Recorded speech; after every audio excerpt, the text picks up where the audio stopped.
Good morning. I've been looking at your holidays to Australia in your brochure.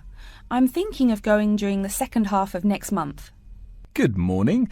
As you can see from our brochure, we offer a wide variety of packages to various destinations in Australia. Is there anything in particular that interests you? Yes, my husband and I are very interested in the holidays in the outback. These holidays are becoming increasingly popular. Would you like to arrange flights and accommodation with us, or just accommodation? Can you arrange flights from Sydney? Certainly. OK, flights and accommodation then. Right, you said that you wanted to travel next month. Which date would you prefer? I should point out that there are no daily flights available, so if you have a flexible itinerary, that's better. Well, we arrive in Sydney on the 15th of April, and we were thinking of travelling to the outback on the 18th of April.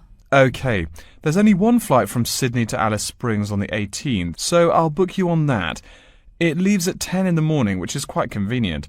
Shall I book 2 seats for you? Yes, please. As for your stay in the outback, you can see from the brochure that we offer 3 packages: budget, standard and luxury.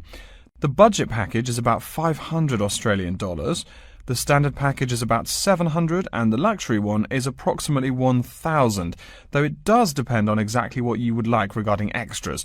Which one would you prefer? Well, we can't decide between the budget and standard options. Well, actually, just looking at my computer here, on the date that you want to fly into Alice Springs, there is no standard accommodation available. It's fully booked, I'm afraid. That's okay. We think that the cheapest one should be fine for us. We don't mind roughing it for a few days, and we don't expect to be spending much time at our accommodations. We prefer the outdoors. Right, let's look at the room options. Before you hear the rest of the conversation, you have some time to look at questions 4 to 10.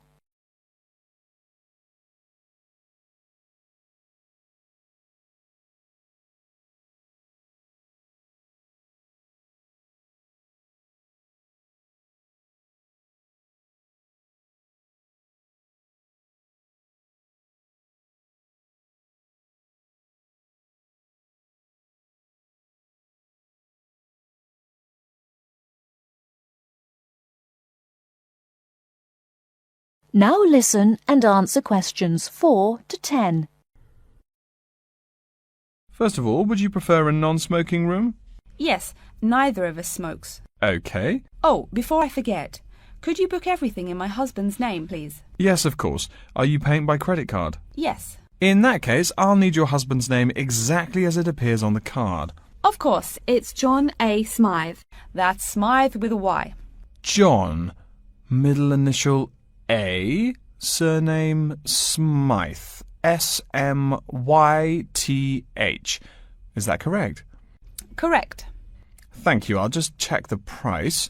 The room will cost $100 a night plus $10 tax, so $110 per night in total. Is that okay? Yes, that's fine. Book us for 3 nights, please. Most of the guests like to participate in some special activities and trips while they are staying in the outback. Is there anything that interests you and your husband? Yes, there are several things we'd like to see and do. We'd definitely like to visit the cultural centre. Yes, that's very popular. It's within walking distance of the accommodation and it's free. It's also a great place to pick up souvenirs of your trip. We were thinking about visiting one of the nearby farms. There are 2 farms nearby, a sheep farm and a kangaroo farm. There is also an opportunity to ride camels in the desert. Have you ridden a camel before? No, but it sounds like fun. Could you give me some more details about the kangaroo farm and the camel ride? Certainly. The kangaroo farm includes information on how the animals are raised, whilst the camel ride provides information on desert flora and fauna. Which would you prefer? You can arrange to see the kangaroos in the wild if you like, rather than on a farm. That sounds perfect. OK, we'll go on the camel ride and see the kangaroos in their natural habitat. OK, I'll arrange that for you. I forgot to mention that the journey also includes a stop at a place of Aboriginal artwork. It's a place well known for its stone carvings of animals and mythical creatures. That sounds great. Are the carvings in the desert? Yes. Wonderful. Well, that's perfect then. I'm sure you'll have a lovely trip, but remember that you need to take care in the sun. Yes, we're really looking forward to our trip. We really want to try to experience the dream time under the stars. Of course. That's what a trip to the outback is really all about. Yes. Now, how about the cost?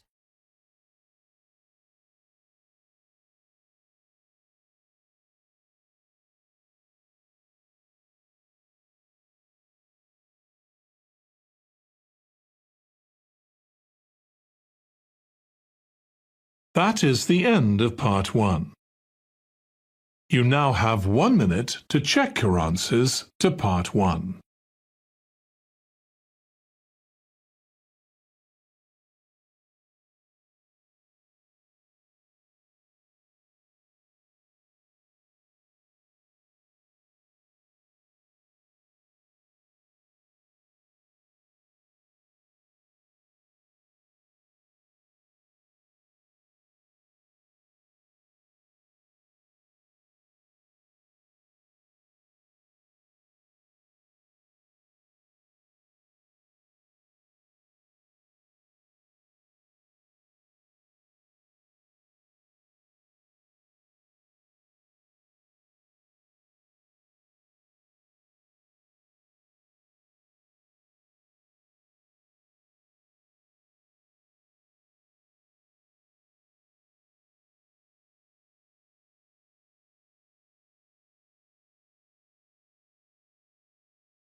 Part 2.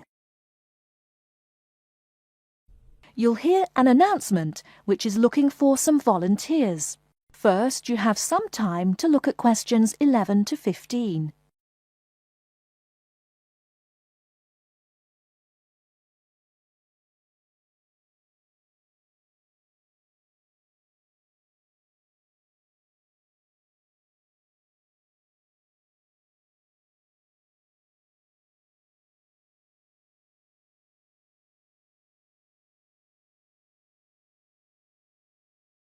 Now, listen carefully and answer questions 11 to 15. Continuing our broadcast of public service announcements, Worldwide Helpers announces upcoming vacancies for a number of volunteer worker positions. All applicants must meet the following requirements. First of all, applicants must be over 18 years of age. The company apologises, but there can be no exceptions to this rule. Second, persons interested in these positions may not have police records. Minor traffic offences like a parking ticket are, of course, no problem. But, and I quote, past and present drug users and sex offenders need not apply. The employer will, of course, check with the police to verify your clean record. In addition, applicants must supply references from past or present employers or teachers along with their recent CV. These references must testify as to the applicant's work habits and/or character. Remember, these are references from employers or teachers. A note from your dear old mum won't do. Worldwide Helpers assures me that they will contact these references to confirm they are genuine. Although all positions are volunteer, the employer will reimburse some of your expenses. For example, they will pay for transportation to and from the job site. Aside from that, the cost of phone calls is covered. Before you hear the rest of the talk, you have some time to look at questions 16 to 20.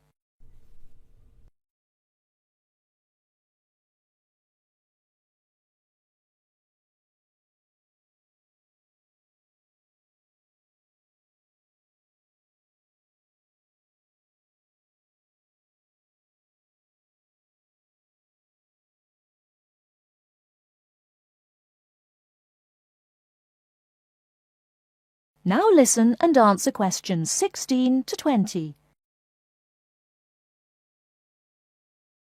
As for the positions themselves, there are 3 types. The first involves assisting persons confined to wheelchairs. For this position, volunteers must be physically fit and in excellent health. They must be able to lift at least 150 pounds. They should also have a current first aid certificate from the Red Cross. But the most important requirement is that the volunteer must have his own car. On Tuesday afternoons, the volunteers take their clients to various scenic spots around the city to experience and enjoy nature. If you don't drive, but you'd still like to get involved, the centre has a number of openings for people to read to the blind. Readers must, of course, read English clearly. Persons with no foreign accent are preferred. For these positions, you must be available on Monday mornings. Oh, wait, I see a note here. There is one opening for someone who can read Urdu. Apparently, there is a Pakistani blind person who'd like to hear his or her native language, but the other positions are all in English. And finally, there are a limited number of volunteers needed to care for disabled children. I'm sorry, but the information I've been given does not say how many children or what disabilities they have. In any case, you are needed to care for the children for 1 week in August. Apparently, this will be at the close of the summer holiday. I would guess this involves helping them with the routine chores of daily life. Again, volunteers for this position must know basic first aid, be in good health, and be able to lift up to 75 pounds. All applications for this position have to be submitted no later than Monday, August 8th. Applications may be made either by regular postal service, the snail mail, or by email. The mailing address is Worldwide Helpers, Post Office Box 651, East Surrey, BY8 99C. Please write "Attention Mary Smith" on the envelope. Or you can send email to acrawfor@worldwidehelpers.org. That's acrawfor@worldwidehelpers.org.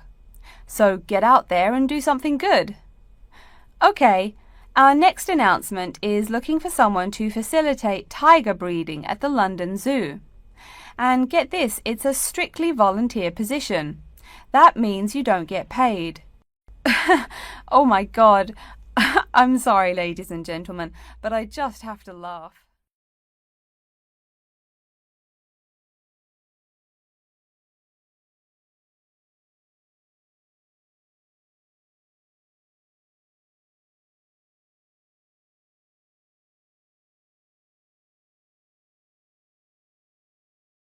That is the end of part 2. You now have 30 seconds to check your answers to part 2.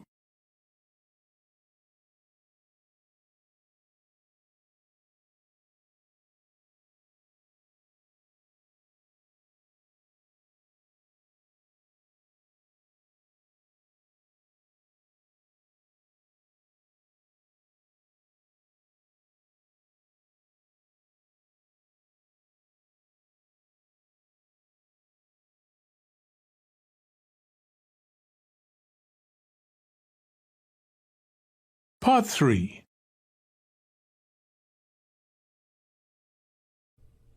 You will hear a student called Pete talking to his classmate Dave about the presentation that he will give on environmental science. First, you have some time to look at questions 21 to 25.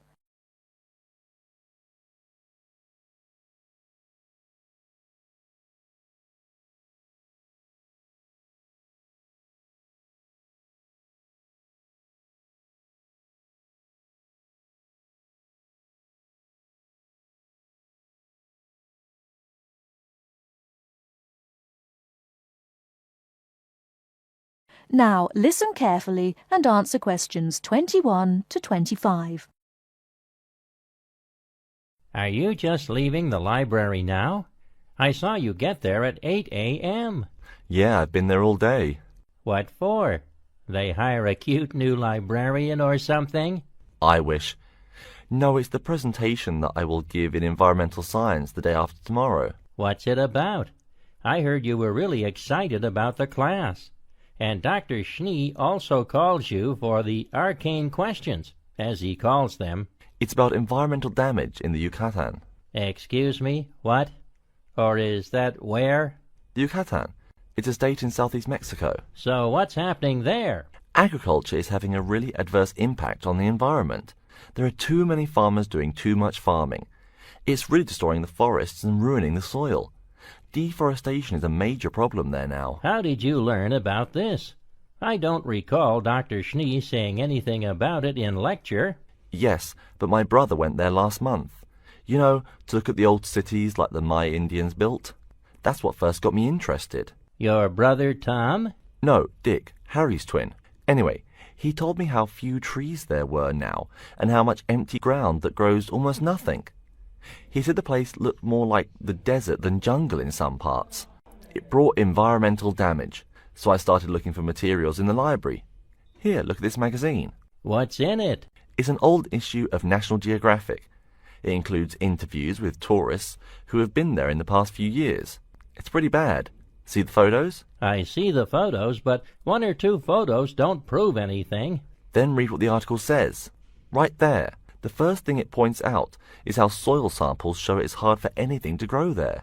It says how an area of 21,000 square kilometers has lost most of its forest in the past 10 years. See, there are graphs. As the number of farmers increases, the acres of forest have decreased. It's an inverse relation. Before you hear the rest of the talk, you have some time to look at questions 26 to 30.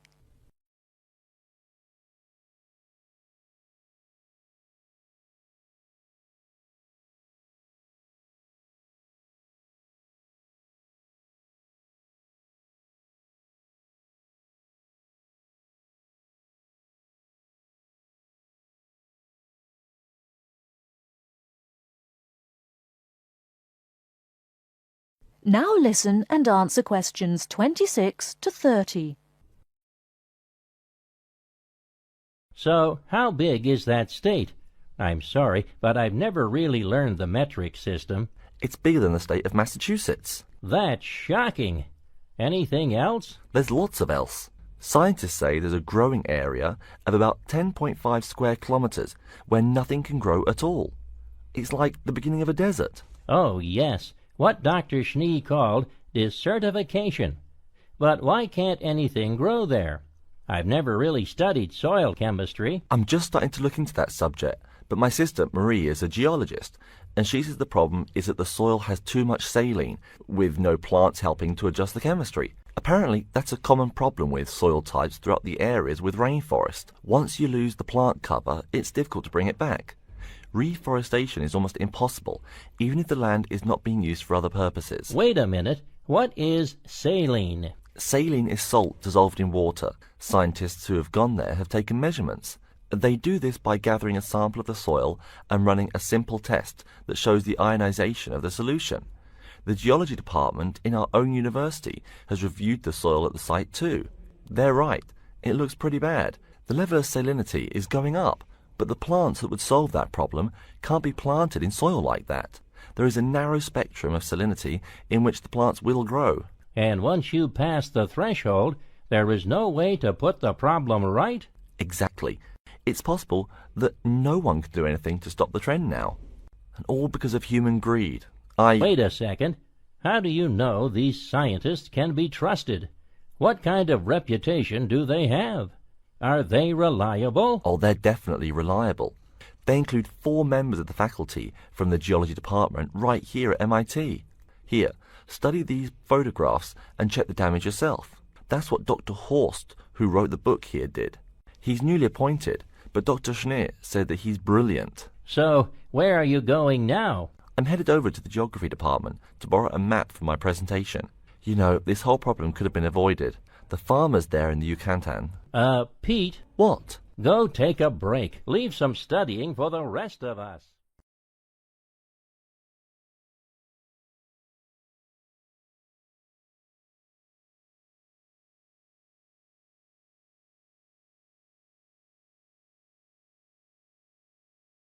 That is the end of part 3. You now have 30 seconds to check your answers to part 3.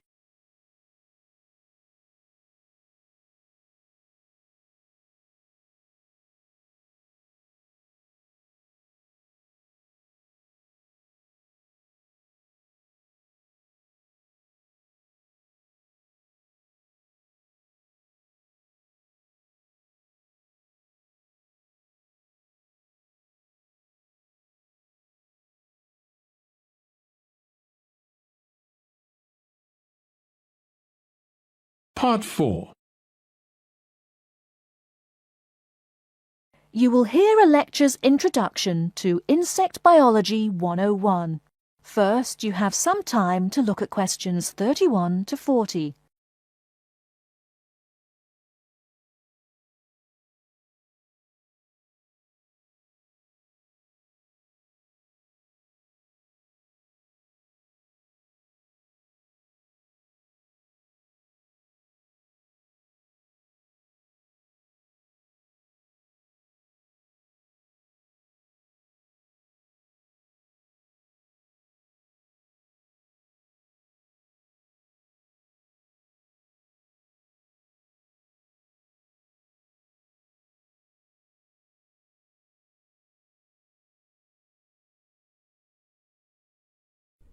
Now, listen carefully and answer questions 31 to 40.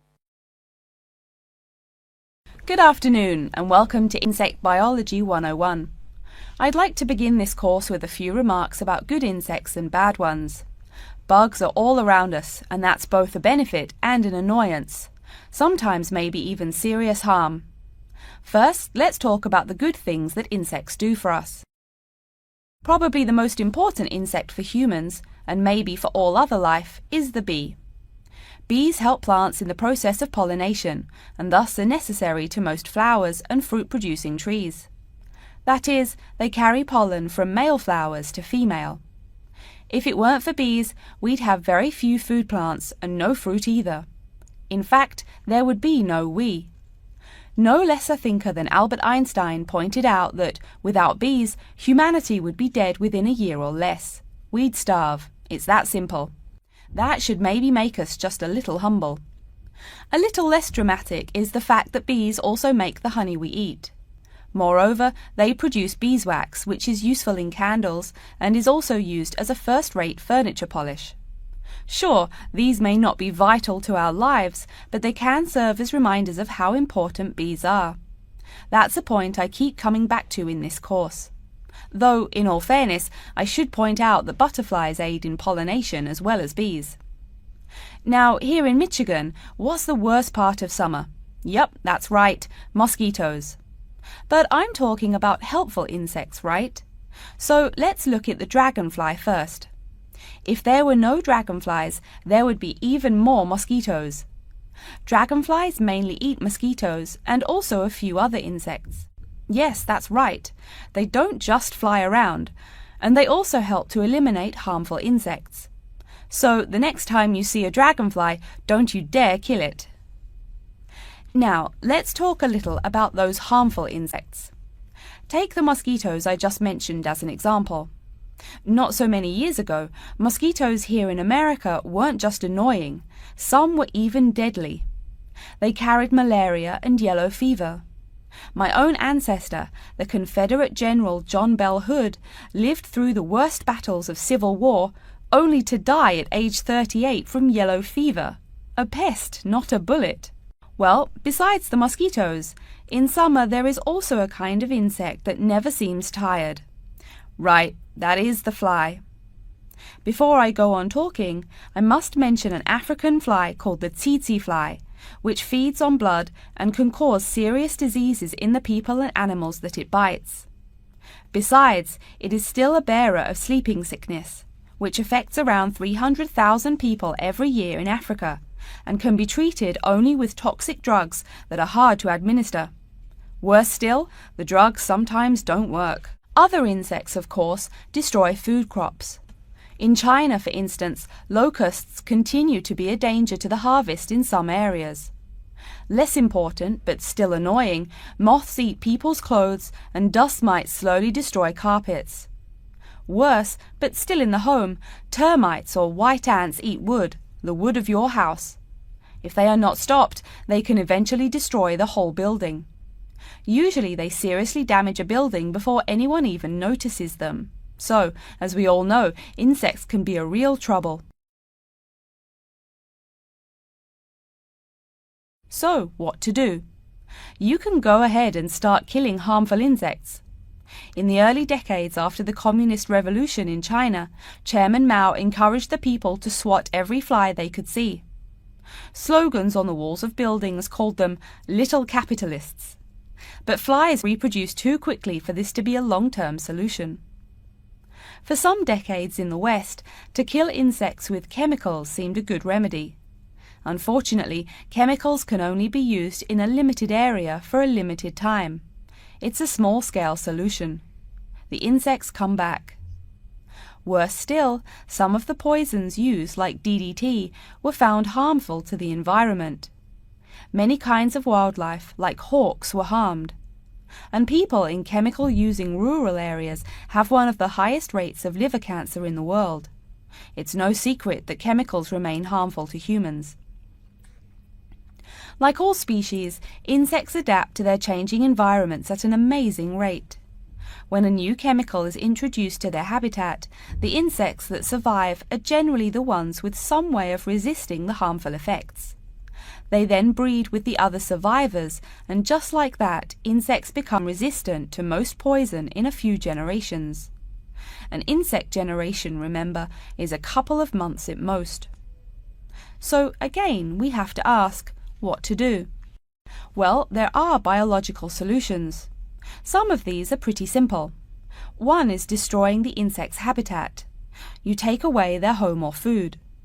Cleaning your kitchen is the best way to prevent roaches. No garbage, no food. Getting rid of marshes and swamps eliminates mosquitoes. Other solutions might include bringing in dragonflies or bats in areas where mosquitoes are many. This is a cheaper alternative to chemicals. Biological methods like this also bring no extra pollution to the environment. But you have to be careful.